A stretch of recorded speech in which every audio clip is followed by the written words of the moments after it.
दोस्तों आप सबका स्वागत है मेरे इस चैनल ओनली इन्वेस्टर्स में। दोस्तों मैंने ये चैनल इसलिए बनाया है ताकि मैं अपनी की गई रिसर्च एंड मार्केट की इंपॉर्टेंट अपडेट्स आप सबके साथ शेयर कर सकूं। तो अगर आप सबने मेरा चैनल अभी तक सब्सक्राइब नहीं किया है तो कर लें, क्योंकि मैं बिल्कुल जेन्युइन इन्फॉर्मेशन आप लोगों के साथ शेयर करता हूँ, जिसका जानना आपके लिए बहुत ज़रूरी है किसी भी कंपनी में इन्वेस्ट करने से पहले।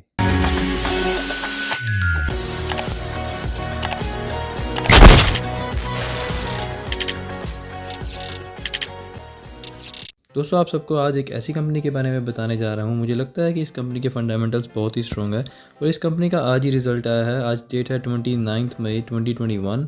आप लोग देख सकते हैं कि इस कंपनी ने 20 रुपये का डिविडेंड डिक्लेयर किया है, जो कि 1000% है उसकी फ़ेस वैल्यू का, क्योंकि उसकी फ़ेस वैल्यू 2 रुपये है तो 20 रुपये 1000% बनते हैं। तो आइए दोस्तों हम इस कंपनी के नंबर्स की तरफ देखते हैं। सबसे पहले हम देखेंगे कि कंपनी ने कितना रेवेन्यू जनरेट किया है। दोस्तों इस साल कंपनी ने पिछले रीसेंट क्वार्टर में Q4 में 171 करोड़ का रेवेन्यू जनरेट किया है और लास्ट ईयर सेम क्वार्टर में कंपनी ने 137 करोड़ का रेवेन्यू जनरेट किया था। अगर हम इन दोनों नंबर्स को कंपेयर करें तो ये ऑलमोस्ट 24.86% यानी कि 24.86% की जंप बनती है, जो कि बहुत अच्छा नंबर है। आप सब देख सकते हैं कि इसका जो profit before exceptional items and tax है वो भी इंक्रीज़ हुआ है। इस साल वो है 652 करोड़ का और लास्ट ईयर वो था 475 करोड़ का। और अगर हम इसके नेट प्रॉफिट की बात करें, यानी कि टैक्स पे करने के बाद और एक्सेप्शनल आइटम्स के बाद, आप सब देख सकते हैं कि कोई एक्सेप्शनल आइटम नहीं है यहाँ पर, तो इसको हम प्रॉफिट में से कुछ भी माइनस करने की ज़रूरत नहीं है। बट जो भी कंपनी ने टैक्स पे किया है और उसके जो टैक्स के एक्सपेंसेस है, अगर हम उनको इसकी टोटल इनकम यानी कि ये जो profit before exceptional tax and items इसमें से माइनस कर दें तो हमें मिलता है प्योर प्रॉफिट यानी कि नेट प्रॉफिट। तो अगर हम इसको देखें तो इस साल जो नेट प्रॉफिट आया है कंपनी का टैक्स पे करने के बाद वो 487 करोड़ का आया है और जो लास्ट ईयर आया था वो था 391 करोड़ का। और अगर हम इन दोनों नंबर्स को कंपेयर करें तो ये ऑलमोस्ट 24.53% की जंप बनती है, जो कि बहुत ही अच्छा नंबर है। चलिए दोस्तों मैं आप सबको इस कंपनी की बैलेंस शीट की ओर लेकर जाना चाहूँगा।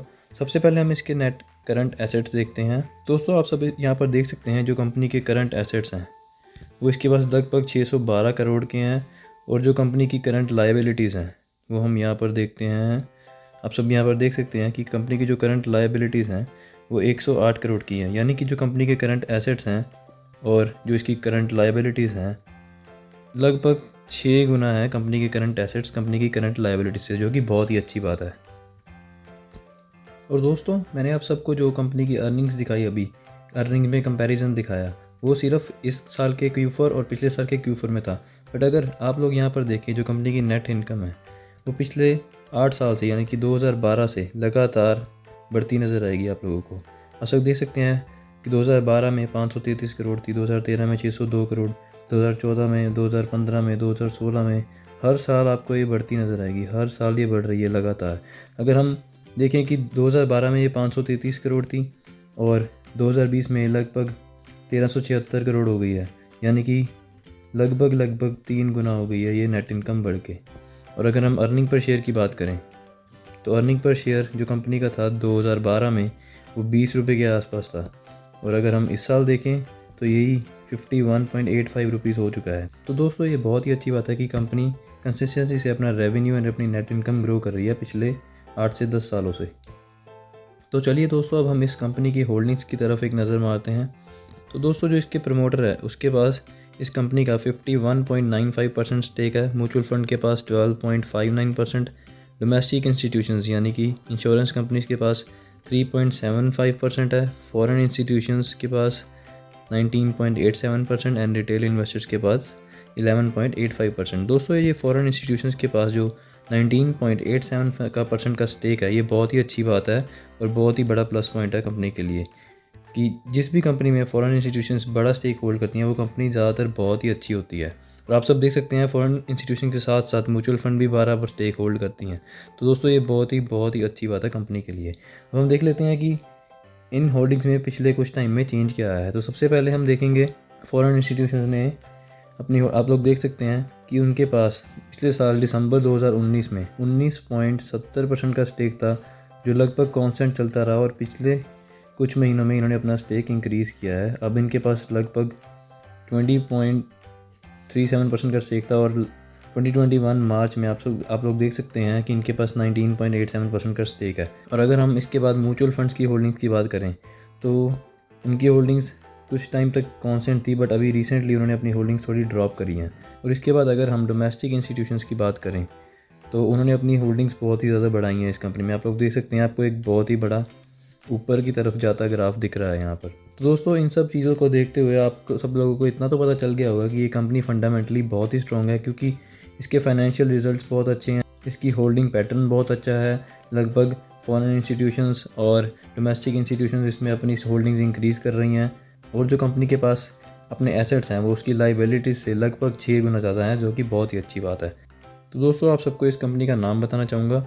इस कंपनी का नाम है डिविस लेबोरेटरीज़। ये एक फार्मा सेक्टर की कंपनी है। और अगर हम इसके प्राइस की बात करें तो आप सब लोग को प्राइस भी दिखाना चाहूँगा इसका। तो आप सब लोग यहाँ पर देख सकते हैं कि इस कंपनी का प्राइस लगभग ब्लू चिप कंपनी जैसा ही है। लगभग भी नहीं, आप सब बोल सकते हैं कि ये ब्लू चिप कंपनी ही है, क्योंकि आप लोग देख सकते हैं कि एक साल में इसने हमें 72.39% की रिटर्न दिया और इसका प्राइस लगातार ऊपर ही गया है। और अगर हम 5 साल के ग्राफ की बात करें तो 5 साल में भी आप लोग देख सकते हैं इस कंपनी ने हमें 271% की रिटर्न दी है और 5 साल में भी इसका ग्राफ ऊपर ही गया है। और अगर हम मैक्सिमम टाइम की बात करें, यानी कि लगभग इसमें हमें ग्राफ देखने से मिल रहा है 2003 से, आप देख सकते हैं कि इस कंपनी ने हमें बहुत ही शानदार रिटर्न दिया है। और इस कंपनी का जो प्राइस है वो कभी नीचे नहीं आया, टाइम के साथ साथ वो हमेशा ऊपर ही गया है। तो दोस्तों, जो ये ब्लू चिप कंपनीज होती हैं वो टाइम के साथ साथ उनका प्राइस ऊपर ही जाता है। और बहुत ही रेयर ऐसी ब्लू चिप कंपनीज आपको देखने को मिलेंगी जिनका प्राइस कुछ देर के लिए नीचे आएगा, बट वो भी दोस्तों एक छोटी सी करेक्शन होती है मार्केट में इमोशंस होते हैं। अगर आप किसी कंपनी में इन्वेस्ट करते हैं, पहले तो कंपनी के फंडामेंटल्स ज़रूर चेक करें। अगर वो अच्छे हैं तो आप उनमें लॉन्ग टर्म के लिए इन्वेस्ट करें, तो लॉन्ग टर्म में आपको उसका प्राइस हमेशा ऊपर जाता ही दिखेगा। तो दोस्तों, धन्यवाद इस वीडियो को देखने के लिए। आने वाले टाइम में मैं आप सबके लिए और ऐसी शेयर एनालिसिस पे वीडियोस लेके आऊँगा, तो मेक श्योर आप मेरा चैनल सब्सक्राइब कर लें ताकि आप इन वीडियोज़ को मिस ना करें।